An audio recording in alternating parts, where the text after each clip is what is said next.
देखिए, हम जब प्रस्तावना को पढ़ते हैं तो जैसे कि अभी पूर्व वक्ता हमारे विद्वान साथी थे, उन्होंने बहुत अच्छे अंदाज में अपनी बात करी। 2-3 बात बहुत महत्वपूर्ण बातें बताई थी, उसका जिक्र मैं भी लेकर जाऊँगा। हम भारत के लोग से इसका हम भारत के लोग यानी पब्लिक आम जनता, हम सर्वशक्तिमान हैं, इससे ऊपर कुछ नहीं देंगे।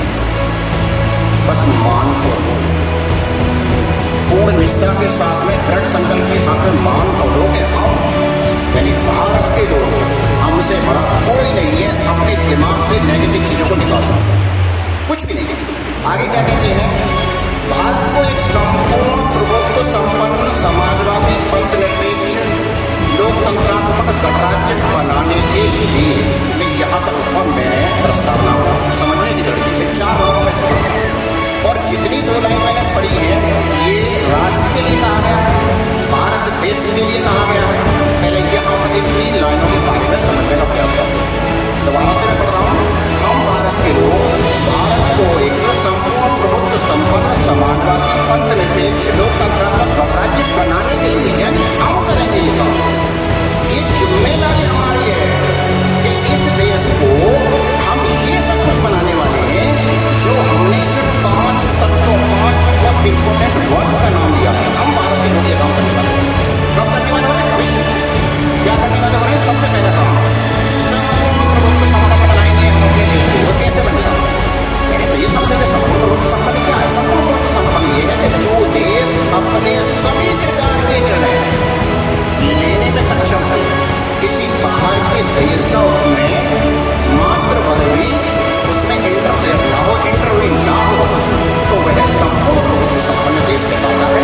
यह हमारे पेपर में लिखा है। हमारा देश, हमारा संविधान इसकी इजाजत देता है कि आपको किसी आवश्यकता नहीं है, आप संपूर्ण प्रभुत्व संपन्न सारे इसलिए नाम ये कहा है।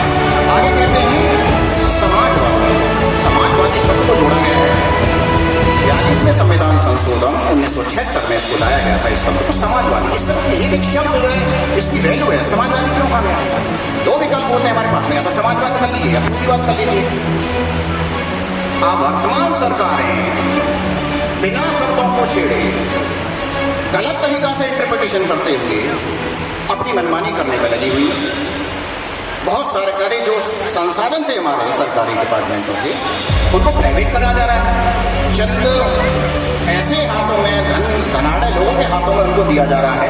ये सब क्या है? पूंजीवाद को बढ़ावा देना, यानी समाजवाद के खिलाफ जाने की कोशिश कर रहे हैं। और हमें क्या चाहिए? हमारा संविधान क्या कहता है कि ये हमारा जो देश है समाजवादी है, पूंजीवादी नहीं है।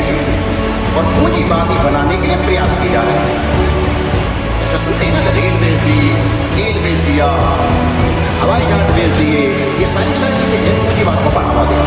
एक बार इस चीज को समझना पड़ेगा कि हम वायलेशन कर रहे हैं, रूल्स का वायलेशन कर रहे हैं, संविधान के आर्टिकल्स का वायलेशन कर रहे हैं। इसको रोकना होगा। रोकेगा कब? पहले समझेंगे चीजें।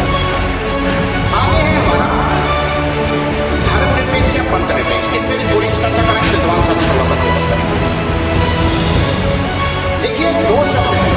हम ज्यादातर धर्मनिरपेक्ष की बात करते हैं। मैं जहाँ तक मानता हूँ, मेरा मानना ये है, जितना मैंने तलाशा है, इसको पढ़ने का प्रयास किया है, धर्मनिरपेक्ष एक छोटा शब्द है, पंथ निरपेक्ष बहुत बड़ा शब्द है, विस्तृत शब्द है। तो इसको पंथ निरपेक्ष पढ़ा जाए। कई जगह टूटी बस या परंपरागत बस इसको धर्मनिरपेक्ष लिखा गया है। तो धर्मनिरपेक्ष क्या लिखे? इंदिरा गांधी के शासन में थी 42वां संविधान संशोधन 1976 जब हुआ था, तो धर्मनिरपेक्ष शब्द पर फोकस किया गया कि धर्मनिरपेक्ष की धर्मनिरपेक्ष, मगर नहीं, उस चीज को माना नहीं गया। क्यों नहीं मानेगा? सरकार ये जो धर्मनिरपेक्ष एक पंथ है, एक व्यवहारिक बात कर रहा हूँ, एक पंथ है, जैसे कबीर पंथ। अब कबीर पंथ के जो शब्द है, ये तो हिंदू भी मानते हैं, इसको मुसलमान भी मानते हैं, दूसरे भी मानते हैं। एक पंथ को बहुत सारे धर्म मान सकते हैं, एक पंथ को बहुत सारे धर्म मान सकते हैं, मगर एक धर्म को बहुत सारे पंथ नहीं मान सकते। तो बड़ा कौन हुआ? धर्मनिरपेक्ष पंथ निरपेक्ष। तो पंथ निरपेक्ष को स्वीकार करिए, इस शब्द को समझिए, इसकी गहराई को करिए, इसकी गहराई को करिए। और मैं पूरी कोशिश करूँगा इसकी गहराई को करने की, इसकी बारीकियों को करने की। तो पंथ निरपेक्ष समय है, हमारा देश पंथ निरपेक्ष। दूसरा मायने क्या है?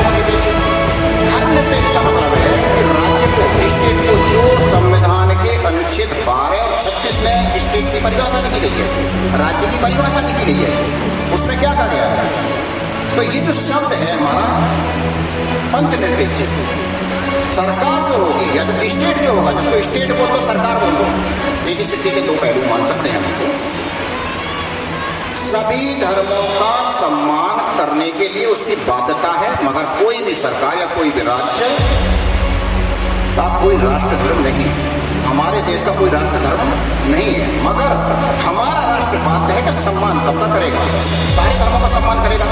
अगर हम इसको धर्मनिरपेक्ष मानते हैं, कंसीडर करते हैं, तो हमारा स्टेट, हमारी राज्य, हमारा सरकार बाध्य नहीं है तो दूसरे धर्मों का वो सम्मान करेगा, तो कहेगा मेरा कोई लेना भी नहीं। धर्म निरपेक्ष, निरपेक्ष निरपेक्ष का मतलब क्या होता है? अलग होना, साइड। धर्म निरपेक्ष, धर्म से अलग हो जाना, धर्म से अलग हो जाना, दो बातें जा रही है इसके। धर्म से अलग हो जाने का मतलब मैं धर्म को नहीं मानता, मगर ये कहाँ लिखा है कि तुम दूसरे धर्मों का सम्मान नहीं करोगे, इसलिए धर्म निरपेक्ष शब्द गलत है। क्या होना चाहिए? पंथ निरपेक्ष। पंथ निरपेक्ष में आप धर्म मानिए या ना मानिए, मगर आपको दूसरे धर्मों का सम्मान करना पड़ेगा, ये इसका मतलब। आगे चलते हैं, लोकतंत्रात्मक गणराज्य।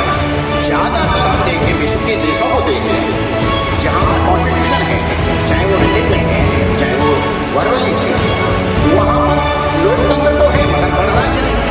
कहीं गणराज्य हो सकता है तो लोकतंत्र नहीं हो सकता, मगर हमारे देश में लोकतंत्र भी है और गणराज्य भी है। अब लोकतंत्र का मतलब और गणराज्य का मतलब कैसे समझे?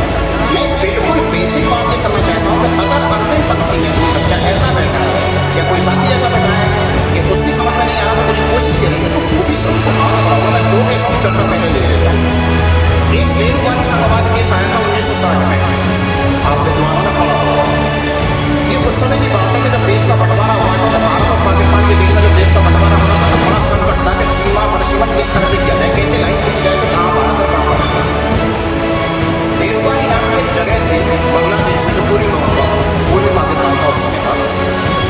तो वहाँ पर सुप्रीम कोर्ट में लोग पहुंच गए कि भाई जिस लोकतंत्र को हमने चुना है, जिस राजा को चुना है हमने, राजा सब थोड़ा सा वैसा है, पर वो यही कह रहे थे कि जिस राजा को चुना है हमने, जिस प्रधानमंत्री को चुना है, हमें पाकिस्तान कैसे दे सकता है? बेरुबारी के लोगों ने कहा। तो उस समय पर एक वर्डिक्ट आया सुप्रीम कोर्ट का, चूंकि उस समय बाधा पैदा हो रही थी ये प्रस्तावना तो सुप्रीम कोर्ट ने बेरुबारी संघवाद केस 1960 के वर्डिक्ट में कहा, क्या कहा? कि प्रस्तावना संविधान का अंग नहीं है, it is not part of constitution. क्यों कहा? चूंकि उन्हें बंटवारा कराना था सही तरीका से, सुप्रीम कोर्ट आ गया है। उस समय पे कह दिया कि प्रस्तावना संविधान का अंग नहीं है, ये सुप्रीम कोर्ट ने कहा। मगर केशवानंद भारती केस जो 1973 में आया, वही सुप्रीम कोर्ट क्या कहता है?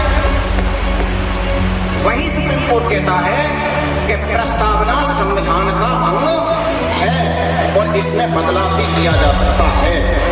1973 का जो वर्डिक्ट सुप्रीम कोर्ट में आया, उसके बाद में जब इंदिरा गांधी सरकार को ये थोड़ी सहूलियत मिली है और 42वां संविधान संशोधन 1976 में तब आया, इसके बाद में आया सुप्रीम कोर्ट के वर्डिक्ट। तो मान्यवर मैं आप तक कोई बात पहुंचा रहा हूं, ये तो मैं सुप्रीम कोर्ट की बात कर रहा हूँ। सुप्रीम कोर्ट आज कह रहा है कि हाँ ये नहीं है, और कल कह रहा है कि हाँ वो है। और मैं तो एक बहुत छोटी सी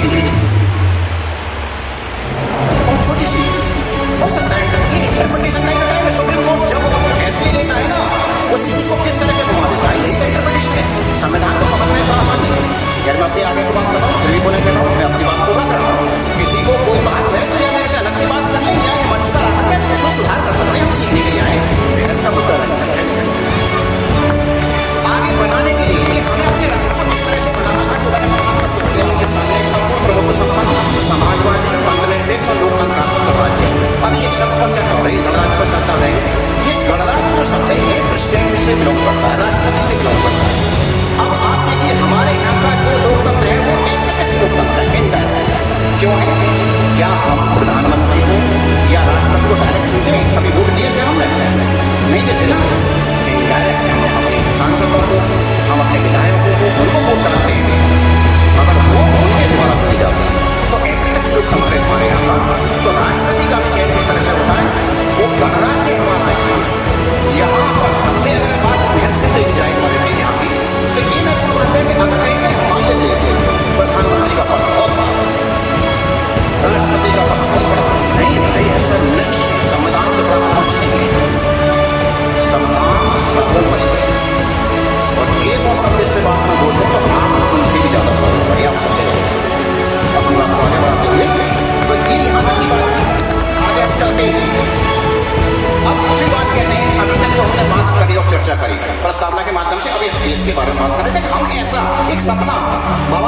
भविष्य में जिसको उन्होंने उतारा, कहां से उतारा? बाबा साहब ने कॉन्स्टिट्यूशन लिखा, ये विरासत है। आप क्या समझ रहे हो? बाबा साहब ने कितने अपमान झेले हुए, कितने अपने महापुरुषों को पढ़ा होगा, उस दिमाग में सारी चीज को उन्होंने संग्रह किया होगा ना। अपने अपमान को, अपने महापुरुषों के अपमान को संग्रह किया होगा ना, तभी तो किताब में जाकर के उतारा। और ये भी मैं बात बता दूं, ये वर्तमान के प्रधानमंत्री ने कही है कि अगर बाबा साहब चाहते तो बदले की भावना से क्या क्या लिख देते वो पास होता, जो कि उस समय कोई माइक वाला नहीं था जो उनको चैलेंज कर सकता था। BL राव को बनाया था, वो लगभग उनके आसपास पड़े हुए थे जो कानूनी सलाहकार थे उस समय थे। हिम्मत नहीं थी बाबा साहब के सपनों को इधर उधर करने की। आगे बढ़ते हैं, अब हम नागरिकों की बात करते हैं कि उन्होंने क्या कहा। उन्होंने कहा, दूसरा भाग ले रहा हूं मैं आगे से, तथा उसके समस्त नागरिकों को, तथा उसके समस्त नागरिकों, देश के समस्त नागरिकों, क्या सामाजिक, आर्थिक और राजनीतिक न्याय, न्याय की बात की, जस्टिस की बात की गई है। सामाजिक, राजनीतिक और सामाजिक, आर्थिक और राजनीतिक न्याय मिल जाएगा। देखिए, बाबा साहब ने संविधान के अनुच्छेद 32 को आत्मा का रूप दिया कि ये संविधान की आत्मा है। एक हुए पालवी बाबा साहब जो केशवानंद भारती केस के वकील थे। उन्होंने कहा कि यदि यह संविधान शरीर है तो प्रस्तावना उसकी आत्मा। मगर एक बात देखिए, मैं कह रहा हूं और खासतौर से मैं ध्यान आकर्षित कर रहा हूं भैया बंजारे जी का, भारत के संविधान का अनुच्छेद 38 कितना महत्वपूर्ण अनुच्छेद आगे से देखिए। वो यही तो कहता है कि जिस दिन हमको, आपको, सबको सामाजिक, आर्थिक और राजनीतिक न्याय मिल जाएगा ना, उस दिन जरूरत ही नहीं है किसी के सब कुछ बेहतरीन हो जाएगा। यही तो नहीं मिला, इसी की जरूरत है। क्या जरूरत है? एक तारीख आपको याद दिलाओ, 26 जनवरी 1950 है। 26 जनवरी 1950 को बाबा साहब ने क्या कहा? आज से आपको राजनीतिक बराबरी तो मिल जाएगी, मगर सामाजिक और आर्थिक बराबरी के लिए भी आपको जूझना पड़ेगा। तो आप यकीन मानिए, आप हमें आज भी सामाजिक और आर्थिक बराबरी के लिए जूझ रहे हैं। राजनीतिक तो इसलिए मिल गया कि चाहे आपको कॉन्स्टिट्यूएंसी से खड़ा करना पड़ रहा हो, रिजर्वेशन के माध्यम से करना तो पड़ेगा ही, चाहे कोई सी पार्टी करे तो मिल गया ना। मगर सामाजिक और आर्थिक बराबरी नहीं है। सामाजिक बराबरी क्यों नहीं है? मैं कहूँगा इस बात को, सामाजिक बराबरी इसलिए नहीं है, जब हम किसी पर्टिकुलर जाति का नाम लेते हैं, किसी पर्टिकुलर जाति का नाम लेके दीजिए तो हमारे दिमाग में एक मानचित्र क्यों बन जाता है, एक तस्वीर क्यों बन जाती है हमारे दिमाग में कि उस जाति का नाम लिया तो वो काम करता होगा, उस जाति का है तो वो काम जरूर करता होगा। और उसी जो दिमाग में, मस्तिष्क में हमारे भरा हुआ है ना, उसी तरीका से हम उसका मूल्यांकन भी करना शुरू कर देते हैं। इस दिमाग को हम पहले खुद भी खाली करें, इसको क्लियर करें, तब जाकर के होगा। सामाजिक बराबरी लेने के लिए यह कार्य हमें करना होगा। और मैं ये भी कहना पसंद करूंगा, अच्छी लगे तो इसको स्वीकार करें, नहीं तो कोई बात नहीं है, कोई जबरदस्ती नहीं है। हम मंचों पर अपने पूर्व में हुए जो हमारे साथ नेगेटिव बातें हुई, उसका व्याख्यान कम से कम करें और ना करें तो ज्यादा बेहतर है। ये मेरा अपना मानना है। क्योंकि जब हमने करते हैं ना, तो जो दूसरी कम्युनिटी इसको सोचती है ना, सुनती है, तो ये सोचती है अच्छा इनके साथ में ऐसा होता था और आगे इस तरह की बातें करते हैं। इसका मतलब तो हम तो उसे खत्म नहीं करना चाहते। तो खत्म कैसे करें? आप पॉजिटिव बातें करिए और साइंटिफिक टेम्परामेंट अपना रखिए, वैज्ञानिक दृष्टिकोण रखिए, आगे बढ़ते रहिए। आगे 38 की बात करें तो 38 में और भी क्या कहा गया? अनुच्छेद 38 में साथ के साथ अनुच्छेद भी ले रहा हूँ, 2-3 अनुच्छेद लूंगा और ज़्यादा टाइम भी नहीं लूंगा। मुझे ऐसा लग रहा है कि ज़्यादा अगर इस तरह से टाइम दिया तो ज़्यादा टाइम लग जाएगा। पूर्व काबू मुझे सुनना है, आगे किसी बदलाव को मुझे सुनना है। अब उन्होंने 38 में और भी क्या कहा था? उन्होंने कहा था 38 में कि जो इनकम की आर्थिक इनकम की जो इनइक्वालिटीज है उसको समाप्त किया जाएगा भविष्य में। कौन समाप्त करेगा? हमारा राज्य समाप्त करेगा, हमारा स्टेट समाप्त करेगा, हमारी सरकारें समाप्त करेंगी। इनइक्वालिटीज क्या है? इनइक्वालिटीज ये है कि एक व्यक्ति को इस देश के अंदर 2 रोटी खाने को नहीं मिलती है और एक व्यक्ति इतने आलीशान रिसोर्सेज को लिए बैठा है, इतने मकानों को लिए बैठा है, इसके पास इतने रिसोर्सेज हैं, उसे नौकरी की आवश्यकता क्या है? और सिर्फ नौकरी के पीछे भागने की कोशिश करते हैं। संसाधन तो उन्होंने ले रखे सारे के सारे, कुछ लोगों ने, चंद लोगों ने संसाधन सारे के सारे ले रखे। तो इन इक्वलिटीज को कैसे समाप्त करेगी? इस सरकार का काम है। आज नहीं हुआ तो कल करेगी, मगर सरकार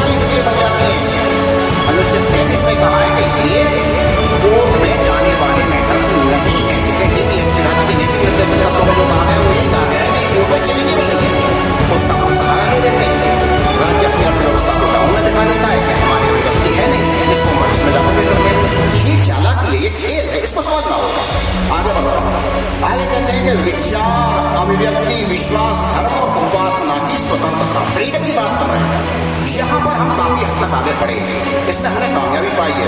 विचार, आज जो मेरा थॉट है ये क्या चल रहा है, अभिव्यक्ति चल रही है, मगर कहाँ से चल रही है, पहले मेरे दिमाग में थॉट आ रहा है, विचार आ रहा है, उसको मैं एक्सप्रेस कर रहा हूँ, अपनी बात को अभिव्यक्ति को कर रहा हूँ। तो ये कौन दे रहा, संविधान ताकत दे रहा है, ये चल रहा है, इस पर हमने अपना मुकाम हासिल कर चुके हैं हम लोग। विश्वास, धर्म, उपासना की स्वतंत्रता, हम स्वतंत्र हैं, कहीं कोई उपासना कर सकते हैं। उपासना का मतलब सीधा ऐसा भी नहीं है। देखिए मैं एक बात और यहाँ चर्चा करना चाहूँगा। कई बार हम सोचते हैं कि उपासना का मतलब इस तरह का है कि कोई मूर्ति हमने रखी और हम उसकी पूजा करें, उपासना का मतलब ये बिल्कुल भी नहीं है।